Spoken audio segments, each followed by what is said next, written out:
In this section, we're going to focus on how to build effective visualizations. You might want to visualize your data for two purposes.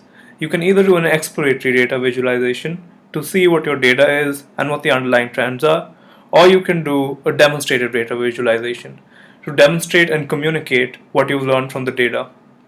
Before you start, it's kind of helpful to know what sort of graphs can you build.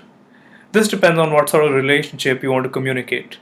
If, for example, you want to communicate a composition, a pie chart or a stacked area chart can be your best friend. A scatter plot can be a good idea for showing a relationship. To show a comparison, you might want to show a line chart, especially when you have time series data.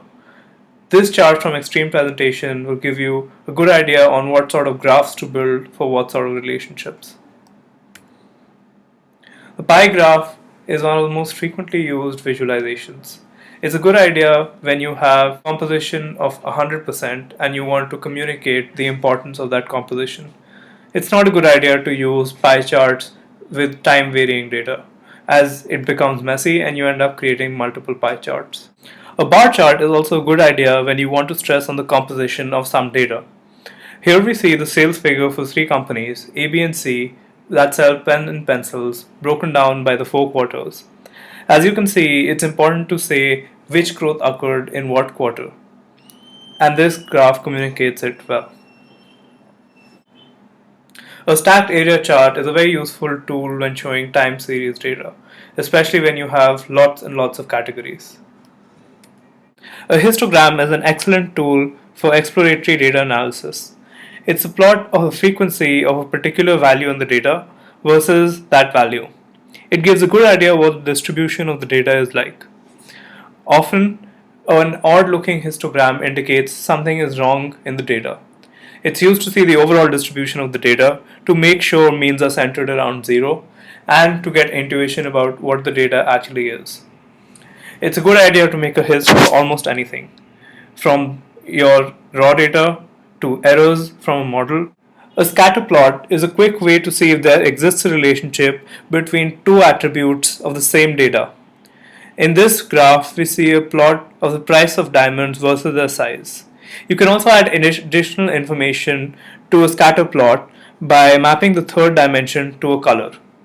Here we see that we've colored diamonds of different grades according to different colors. So it's very easy to see that diamonds of eye color have price that rises slowly with size compared to diamonds of size F. To make effective charts, we'll follow Edward Tuft's design principles. 1. Avoid chart junk. Unnecessary visual elements like background photos, 3D effects take away from what you're trying to communicate. Second, maximize the data to ink ratio. You should try to fit in as much data as you can using as few visual elements as possible. Third, chart integrity. The size of the effect in the chart should match the size of the effect in the data, and your axes should be centered at 0. 4. Clear titles, legends, labels, and appropriate scales. If you want to learn more about how to visualize data well, you can read these two books and go on these helpful blogs. How are you going to learn how to make better graphs? Well, we learn by example, but not from good graphs, but we learn from bad graphs. Head over to the discussion forum and see the exercise on bad graphs. There, we want you to put out why you think the above 4 graphs are bad. If you think they're good, you can put that as well.